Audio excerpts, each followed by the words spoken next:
दोस्तों, आज हम लोग गांधी युग को पढ़ेंगे, जो आने वाले एग्जाम में बहुत ही इससे क्वेश्चन पूछा जाता है। जैसा कि आप लोगों को पता होगा कि यह जो है, इसमें से भारतीय राष्ट्रीय आंदोलन में गांधी जी की जो महत्वपूर्ण योगदान है, उससे बहुत सारा क्वेश्चन आपके जो भी एग्जाम होता है उसमें पूछा जाता है। दोस्तों, आप सभी का स्वागत है आपके अपने YouTube चैनल GKGS मस्ती 2.0 चैनल पर। दोस्तों, जो मेहनत करता है वही सफल होता है। निकम्मे की जिंदगी जो दूसरे की खामियां ढूंढने में निकल जाता है। तो इसीलिए आप लोग मेहनत कीजिए। नए साल में जोश और जुनून के साथ बढ़ना है और हमें भी जोश और जुनून के साथ एक नए वीडियो लाकर आप लोग को पढ़ाने का काम करेंगे। चलिए दोस्तों, आज हम लोग चलते हैं गांधी युग के बारे में जानेंगे। गांधी जी स्पेशली रूप से हर एक विद्यार्थी को पता है कि उनका जन्म 2 अक्टूबर 1869 ईस्वी को हुआ था, पोरबंदर के नामक जगह गुजरात में। इनके पिता का नाम करमचंद गांधी था, इनकी माता का नाम पुतलीबाई था और इनकी पत्नी कस्तूरबा गांधी। एक बार जिस समय इनकी शादी हुई थी तो इनकी पत्नी इनसे 6 माह बड़ी थी, तो इनकी पत्नी का नाम हो गया कस्तूरबा गांधी। चलिए दोस्तों, अब है कि वो जो अपना पढ़ाई स्टार्ट किए थे, वो बैरिस्टर की पढ़ाई पढ़ने के लिए इंग्लैंड में 1889 से 91 तक वो इंग्लैंड में बैरिस्टर की पढ़ाई करने के लिए गए थे। गांधी जी को कहा जाता है कि उनके 4 पुत्र थे। गांधी जी के 4 पुत्र थे।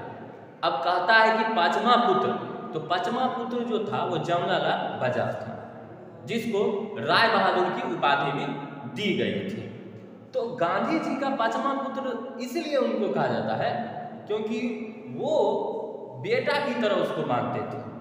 हालांकि आप लोग पढ़िएगा तो 4 पुत्र का नाम ज्यादा आता है, लेकिन 5वां पुत्र भी जोड़ा गया। इसलिए जोड़ा गया कि 5वां पुत्र जो था आपका जमना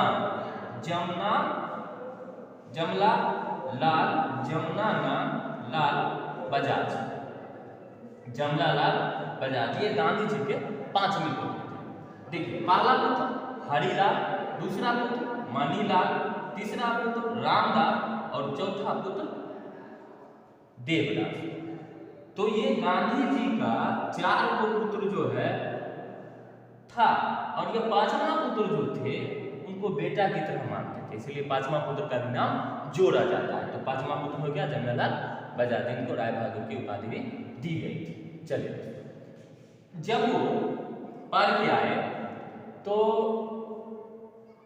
वकालत करके आए थे, तो 1893 ईस्वी में एक व्यापारी था अब्दुल्ला सेठ, तो उनके केस के सिलसिले से वो दक्षिण अफ्रीका जा रहे थे। तो दक्षिण अफ्रीका जा रहे थे तो उनके साथ जो था बहुत बड़ा एक अन्याय कहिए उनके साथ हुआ, क्योंकि गांधी जी जो थे वो सिंपल ड्रेस में रहते थे, और जिस समय वो जा रहे थे उस समय वहां पे श्वेत और अश्वेत ज्यादा पर्सनल मात्रा में चल रहा था। वहां ये हो रहा था, खासकर देखा जाता था कि वहां पे काला गोरा, यानी जो गोरा होते थे उसको आगे बैठाया जाता था, काला को जो है पीछे बैठाया जाता था। हालांकि वहां के ट्रेनों में भी, बसों में भी इस तरह की भावना वहां उत्पन्न होती थी। तो गांधी जी के साथ भी ऐसा हुआ। उनको जाने के क्रम में उनके साथ वहां के लोगों के द्वारा, श्वेत लोगों के द्वारा उनके साथ अभद्र व्यवहार का भी उपयोग किया गया था। उनके पास टिकट रहने के बावजूद भी उनको ट्रेन से धक्का मारकर बाहर फेंक दिया गया था। तो उन्होंने सोचा कि अब जो है हमें श्वेत और अश्वेत की भावना जो है, जो दक्षिण अफ्रीका में चल रहा है, उसको खत्म करेंगे, इसके लिए आंदोलन चलाएंगे। दोस्तों एक बात याद होगा आप लोग को, वहाँ का जो दक्षिण अफ्रीका के जो प्रथम अश्वेत राष्ट्रपति बने थे वो नेल्सन मंडेला बने थे। नेल्सन मंडेला, उनका पूरा परिवार भी काला था। नेल्सन मंडेला का भी पूरा परिवार काला था। उन्होंने भी इसके लिए अपना योगदान दिया और 28 वर्षों तक वो घोर तपस्या किया था इस अश्वेत की भावना को हटाने के लिए। और एक समय ऐसा आया कि वो वहाँ से हटाने का काम किया और उसके बाद दक्षिण अफ्रीका में वो प्रथम अश्वेत राष्ट्रपति बने थे। काला राष्ट्रपति जिसको अश्वेत राष्ट्रपति, वो पहली बार बने थे। चलिए दोस्तों यहाँ तक हो गया। उसके बाद गांधी जी वहाँ जब पहुंचे तो 1894 में नाटाल इंडियन कांग्रेस की स्थापना की। उसके बाद 1903 में इंडियन ओपिनियन उन्होंने लाया। 1904 में फोनिक्स आश्रम, 1906 में प्रथम सत्याग्रह जो है प्रयोग किया। आपसे पूछा जाएगा क्वेश्चन में, गांधी जी का सबसे पहला सत्याग्रह कहाँ हुआ? तो दक्षिण अफ्रीका में हुआ, न कि पहला भारत में। हाँ, क्वेश्चन ऐसे पूछ सकता है कि गांधी जी के द्वारा भारत में पहला सत्याग्रह कब हुआ, तो हमको याद रखना है 1917। अगर सिर्फ पूछेगा कि गांधी जी का पहला सत्याग्रह, तो आपको याद रखना है दक्षिण अफ्रीका, क्योंकि दक्षिण अफ्रीका में उन्होंने पहला सत्याग्रह किया था। चलिए दोस्तों, गांधी जी के इसी जगह गांधी जी की मुलाकात गोपाल कृष्ण गोखले से होता है। और गोपाल कृष्ण गोखले क्या बने? उनके गुरु बने। उनका कहना था कि कुछ करने के लिए आपको किताबों की पढ़ने की आवश्यकता है। तो उन्होंने रस्किन की लिखी हुई पुस्तक को पढ़ा। तो उनसे ही जानकारी मिला भूख हड़ताल के बारे में, कि भूख हड़ताल करने से भी क्या होता है। भूख हड़ताल करने से मतलब इनसे रस्किन के द्वारा जो किताब लिखी गई थी, उनके द्वारा वो भूख हड़ताल की बातों को जाना। लियो टॉलस्टॉय, इनके बारे में, इनकी किताबों से इन्होंने पढ़ा आंदोलन के बारे में पढ़ा। ये किनका कहना था? तो गोपाल कृष्ण गोखले का कहना था कि कुछ आंदोलन करने के लिए आपको किताबों को पढ़ना होगा। तो रस्किन की किताब पढ़े उन्होंने, जिसके अनुसार वो भूख हड़ताल के बारे में जाने। उसके बाद लियो टॉलस्टॉय, जिनसे आंदोलन के बारे में इन्होंने सीखा। तो कहा जाता है गोपाल कृष्ण गोखले किसके गुरु थे? तो आपको याद रखना है महात्मा गांधी के गुरु थे। इनका कहना था कि जब भी आप भारत जाइएगा 1 साल तक आप विद्यार्थी बनकर जिंदगी व्यतीत कीजिएगा। इनका कहना था गोपाल कृष्ण गोखले का। चलिए, तो उसके बाद यहाँ पे 1909 में उन्होंने हिंद स्वराज पुस्तक को प्रकाशित किया। ये भी याद रखिएगा, ये भी क्वेश्चन पूछा जाता है, हिंद स्वराज पुस्तक किसने लिखा? तो 1909 में महात्मा गांधी जी ने लिखा। चलिए, अब क्या है कि जब वो भारत आए, कब आए भारत? तो वहां से आए 9 जनवरी 1915 ईस्वी को दक्षिण अफ्रीका से वो भारत आए। अब 9 जनवरी को भारतीय प्रवासी दिवस के रूप में मनाते हैं। भारतीय प्रवासी दिवस के रूप में मनाते हैं। ये क्यों मनाते हैं कि भाई हमारे भारत में जितने भी राष्ट्रवादी लोग थे सभी लोग चले गए, लेकिन उनकी याद में कम से कम वो फिर आ जाए, हमारे लिए आ जाए, इसी को कहा जाता है प्रवासी। तो 9 जनवरी 1915 को गांधी जी आए थे और प्रवासी दिवस भारतीयों ने मनाया। और अभी भी 9 जनवरी के दिन पूरे भारत में भारतीय प्रवासी दिवस मनाया जाता है। देखिए, राष्ट्रीय आंदोलन, राष्ट्र के हित में वही अपना योगदान दे सकता है जिसके दिल में भारत के लिए प्रेम हो, स्नेह हो, भाईचारा हो। वही व्यक्ति जो है अपने देश के लिए कुछ कर सकता है। सुभाष चंद्र बोस सारा जिंदगी उन्होंने अपने देश के लिए गवा दिया। खुदीराम बोस, जिन्होंने दाढ़ी भी नहीं आया था, वो अपने देश के लिए कुर्बान हो गए, फांसी पे चढ़ गए। चंद्रशेखर आजाद जिन्होंने कहा था कि मैं मरूंगा अपने भारत माता के लिए मरूंगा, और अंग्रेज उसके लिए इनाम घोषित किया था। क्या इनाम घोषित किया था कि उसको जो है जो भी पकड़ के लाएगा, जिंदा हो या मुर्दा, उसको पकड़ना है। लेकिन विशेष रूप में कहा गया था कि जिंदा पकड़ा जाना चाहिए। लेकिन चंद्रशेखर आजाद ये भी कहा था कि मैं जिंदा किसी को पकड़ने नहीं दूंगा। और अल्फ्रेड पार्क इलाहाबाद में उन्होंने अपने आप गोली मारा था दोस्तों। तो ये भी एक हम लोग को प्रेरणा मिलता है कि कुछ भी करें अपने देश प्रेम को जगावें, और अपने देश के लिए कुछ भी कुर्बान करना पड़े तो हम पीछा नहीं हटेंगे।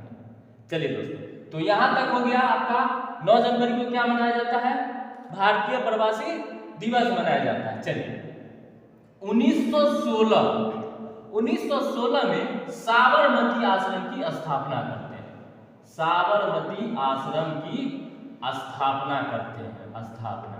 चलिए अब ये जो साबरमती आश्रम की स्थापना की है, इसके लिए जो पैसा था वो अंबालाल साराभाई ने गांधी जी को दिया था और कहा था साबरमती आश्रम स्थापना करने के लिए। किसने दिया था पैसा? साराभाई, अंबालाल साराभाई, अंबालाल साराभाई, अंबालाल साराभाई ने पैसा दिया था साबरमती आश्रम की स्थापना के लिए। चलिए इसी जगह फिर 1916 में जब यहाँ हो गया, अंबालाल साराभाई ने साबरमती आश्रम की स्थापना करने के लिए गांधी जी को पैसा दिया, और 1916 में एक अधिवेशन हुआ था, लखनऊ अधिवेशन। लखनऊ अधिवेशन ये 1916 में हुआ था। लखनऊ अधिवेशन कब हुआ? 1916 में हुआ। इसी दौरान, लखनऊ अधिवेशन के दौरान गांधी जी को राजकुमार शुक्ल जो व्यक्ति थे, जो बिहार के रहने वाले थे, चंपारण के रहने वाले थे, वहाँ के किसान थे, उन्होंने गांधी जी को देख लिया। गांधी जी को देख लिया था, और गांधी जी को देखने के बाद गांधी जी को कहा था कि हमारे इधर भी आपको जब बुलाया जाएगा तो आपको आना है। लेकिन उन्होंने कहा मैं अभी वहां नहीं जा सकता। देखिए, लेकिन जब 1917 में एक ऐसा आंदोलन होता है, उसमें गांधी जी को राजकुमार शुक्ल के द्वारा अनुरोध करने पर इस चंपारण आंदोलन को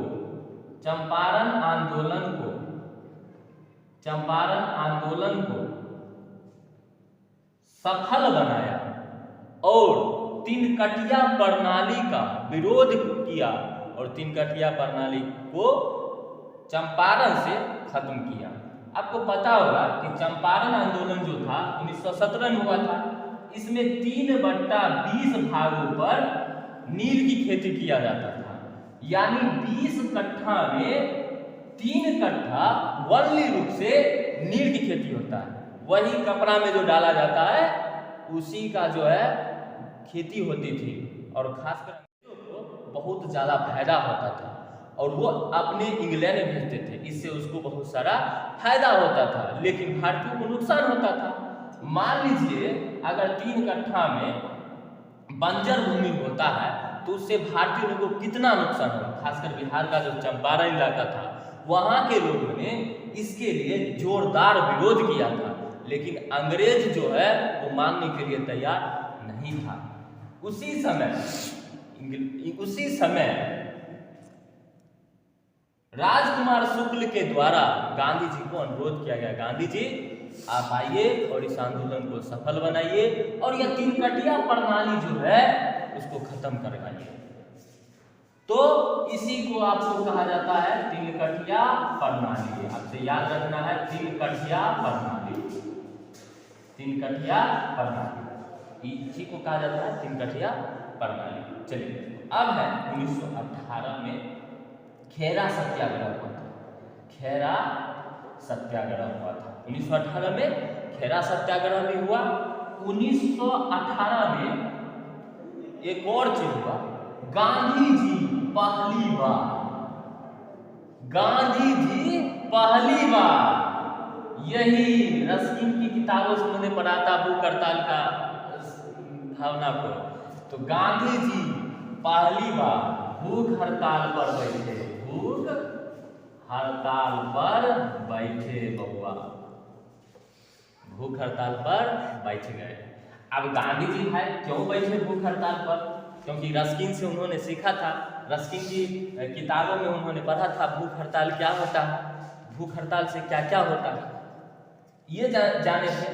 तो 1918 में उन्होंने पहली बार भूख हड़ताल में उन्होंने पहली बार बैठे थे। और भूख हड़ताल में किसके लिए बैठे थे? तो वहाँ क्या हुआ था, जो मिल में काम कर रहे थे मजदूर, वो क्या हुआ था, उस समय प्लेग की बीमारी फैल गया था, प्लेग की बीमारी। और वहाँ के जो मिल मालिक थे उन्होंने कहा कि आप काम कीजिए भाई, और आपका जो पैसा होगा, जितना सैलरी होगा, उससे आपको आधा अलग, यानी 10,000 सैलरी है तो 10,000 का आधा यानी 5,000 रुपया ऊपर से दिया जाएगा। लेकिन ऐसा हुआ नहीं और ठग लिया मजदूर को। जब बीमारी खत्म हुआ तो कहा अब नहीं देंगे भाई। तो गांधी जी ने एक ऑप्शन थे, गांधी जी को बुलाया गया और गांधी जी आए और कहे रुक जाओ, तुमको हम अब बता देते हैं, हम भारतीयों के लिए लड़ते हैं। गांधी जी बैठ गए भूख हड़ताल पे और सब मिल मालिक जो था उसका जो है सारा थी जितना भी फरहरी कर रहा था वो खत्म हो गया। समझे दोस्तों? तो यहाँ तक आप 1918 तक जान गए। अब पुनः हम लोग क्या करेंगे, अगले वीडियो में हम फिर जोश और जुनून के साथ आपको नए नए वीडियो लाएंगे और इसके बारे में आगे फिर बताएंगे दोस्तों। तब तक के लिए आप लोग वीडियो को पढ़िए।